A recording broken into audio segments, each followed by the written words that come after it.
এই চ্যানেল কোনো অবৈধ কার্যকলাপকে উৎসাহিত বা সমর্থন করে না। এই চ্যানেলের সমস্ত বিষয়বস্তু কেবল তথ্য ও শিক্ষামূলক উদ্দেশ্যে প্রদান করা হয়েছে।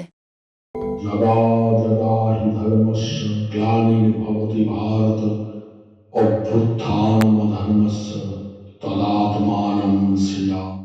পরিত্রাণায় সাধুনাং বিনাশায় চ দুষ্কৃতং ধর্ম সংস্থাপনার্থায় সম্ভবামি যুগে যুগে। নমস্কার বন্ধুরা, জ্যোতিষী এবং তন্ত্রবিদ শান্তনু বন্দ্যোপাধ্যায়ের অডিও ইউটিউব চ্যানেলে আপনাদের স্বাগত জানাই। এখানে শ্রী শান্তনু বন্দ্যোপাধ্যায়ের বহুল প্রচারিত জ্যোতিষ টোটকা এবং ফলাফল আপনাদের সুবিধার জন্য তুলে দেওয়া হলো। এখানে আপনারা অডিও ফরম্যাটে নানা রকম রিপ্রেজেন্টেশন হবে গ্রাফিকের, তার মাধ্যমে আপনারা এই ভিডিওগুলো দেখতে পারবেন খুব সহজেই। যারা যারা জীবনে নানান সমস্যায় জড়িয়ে পড়েছেন এবং সহজ সমাধানের পথ খুঁজে পাচ্ছেন না, তারা দ্রুত যোগাযোগ করুন আমাদের এই বুকিং নাম্বার। দেখবেন তলায় স্ক্রোলে বুকিং নাম্বার যাচ্ছে। আমাদের বুকিং নম্বর হলো 9830143048। সকাল 11টা থেকে সন্ধে 7:30 মানে 7:30 পর্যন্ত এর মধ্যে আপনারা ফোন করবেন। প্রেম, বিয়ে, বিচ্ছেদ, চাকরি, ভাগ্য, রাশি, যে কোনো সমস্যায় দ্রুত যোগাযোগ করুন এই নাম্বারে। নাম্বারটি ভালো করে দেখুন এবং নিচের স্ক্রোলগুলো ভালো করে আপনারা ফলো করুন। আজকে আমরা জানব কী ধরনের মূর্তির বাড়িতে এনে পুজো করা শুভ, মানে কোন প্রকার মূর্তি আছে বাড়িতে এবং তার উপর অনেক কিছু ডিপেন্ড করে আর কি। তো সেই অনুযায়ী কোন ক্ষেত্রে আমাদের বেটার অ্যাচিভমেন্ট পেতে পারি সেটা আজকে আমরা জেনে নেব। কারণ অনেক ধরনের মূর্তি আছে, কোন মূর্তি বাড়িতে আনবো, কীভাবে তার পুজো করব, সেগুলো জানা খুব দরকারি আমাদের পক্ষে। ওকে, তো জ্যোতিষশাস্ত্র মতে বাড়িতে কোন প্রকার মূর্তি রাখছেন তার উপর অনেক কিছু নির্ভর করে। যেমন ভগবানের দাঁড়ানো মূর্তি এক প্রকার ফল দেয়, শায়িত মূর্তি বা শুয়ে থাকা মূর্তি অন্য ফল দেয়, বসা মূর্তিও পৃথক ফল দেয়। তো আজকে আমরা জেনে নেব কোন কোন মূর্তিতে আমরা কী ধরনের ফল পেতে পারি। দাঁড়ানো মূর্তি, ভগবানের দাঁড়িয়ে থাকা মূর্তি যদি পুজো করা হয় তাহলে মনে করা হয় শত্রুরা আপনার ক্ষতি করতে পারবে না, অনেক এফোর্ট দিলেও আপনার ক্ষতি করতে পারবে না। বসানো মূর্তি, বাড়িতে যদি আপনার বসে থাকা দেবতার মূর্তি থাকে সেটি যদি পুজো করেন তাহলে আপনার জীবনে ঋণের বোঝা থেকে মুক্তি পেতে পারেন, অর্থাৎ ডেট হবে না, আপনার অনিয়ন্ত্রিত কোনো রকম ঋণের বোঝা বাড়বে না, ইএমআই ইত্যাদি চলতেই পারে, কিন্তু যে লোন বা ঋণ আপনারা শোধ করতে পারছেন না সেই ধরনের সিচুয়েশান আসবে না বা হবে না।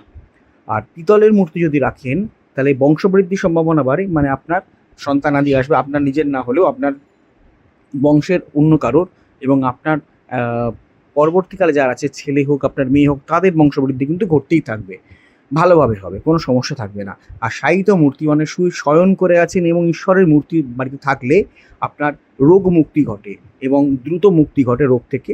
এছাড়া বাড়িতে যারা থাকেন বাকি সদস্যরা, তাদেরও কিন্তু রোগ মুক্তি হয়।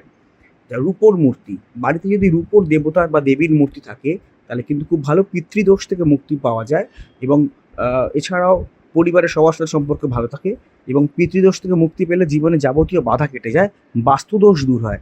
ফলে রূপোর মূর্তি পুজো করা কিন্তু অত্যন্ত শুভ। আপনারা অতি অবশ্য কদিনের মধ্যেই চলে আসছে, অ্যামাজনে পেয়ে যাবেন শোধন দ্রব্য। আমি বলে দেবো, লিংক দিয়ে দেবো, এবং সেই শোধন দ্রব্য কিনে আপনারা যে কোনো জায়গায় থাকেন না কেন, আপনারা ওটা যদি কিনে রেখে দেন অনেকদিন চলে যাবে। যেমন অমৃতবিন্দু স্নান দ্রব্য 1 চিমটি করে আপনারা যদি একটা ডিব্বা, এই ডিব্বাটা কেনেন বহু দিন আপনাদের চলে যাবে। হ্যাঁ, আপনারা অতি অবশ্যই কিন্তু অ্যামাজনে গিয়ে নবগ্রহ বাথ পাউডার বলে সার্চ করলে এটা পাবেন। আর তারপর শোধন দ্রব্য আমি যখন করে দেবো আমি বলে দেবো, ইন্ডিয়া মার্টেও পাবেন। আমার যে আরেকটা নিজস্ব ওয়েবসাইট ananddarshan.com, সেখানেও আপনারা পাবেন। আচ্ছা, একটা কথা আপনাদের বলি, সেটা হচ্ছে অডিও ট্র্যাক। আপনারা হয়তো আমার ভিডিওটা চালালেন এবং দেখলেন যে প্রথম থেকে সেটা ইংলিশে হচ্ছে। মুশকিল, শান্তনু ইংলিশে বলতে শুরু করছেন, না, ব্যাপারটা তা নয়। 3টে ল্যাঙ্গুয়েজে আমাদের ভিডিওটা সেট হয়ে যায়। অনেক সময় দেখা যায় হিন্দিতে আরম্ভ হয়ে যাচ্ছে, অনেক সময় দেখা যায় বাংলাতেই যা চলছে, আবার অনেক সময় দেখা যায় ইংলিশে চলছে। তো এটা যখন আপনারা চলবে তখন আপনারা কি করবেন? কিচ্ছু না, ভিডিওর যেটা চলছে তার ঠিক ডান দিকে দেখুন কোনায় একটা চাকার মতো একটা সাইন আছে, একটু ক্লিক করলে দেখতে পাবেন চাকার মতো সাইন আছে। সেই সাইনটাকে ক্লিক করবেন।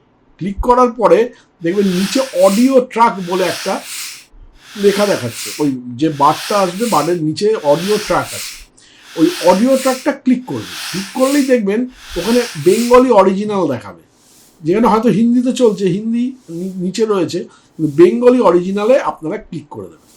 যদি বেঙ্গলি অরিজিনালে ক্লিক করে দেন তাহলে কিন্তু আপনারা বাংলাতেই আবার আমার কথাটা শুনতে শুরু করবেন। হ্যাঁ, সুতরাং চিন্তা করার কোনো কিছু নেই, এই যে আমি স্ক্রিনে দেখিয়ে দিলাম, এইভাবে আপনারা অডিও ট্র্যাকটাকে জাস্ট চেঞ্জ করে নেবেন। হ্যাঁ, অডিও ট্র্যাকটা চেঞ্জ করলে আপনারা আবার পুনরায় আপনারা বাংলায় বা ইংলিশে বা হিন্দি থেকে আপনারা বাংলায় ফিরে আসতে পারবেন। যাই হোক।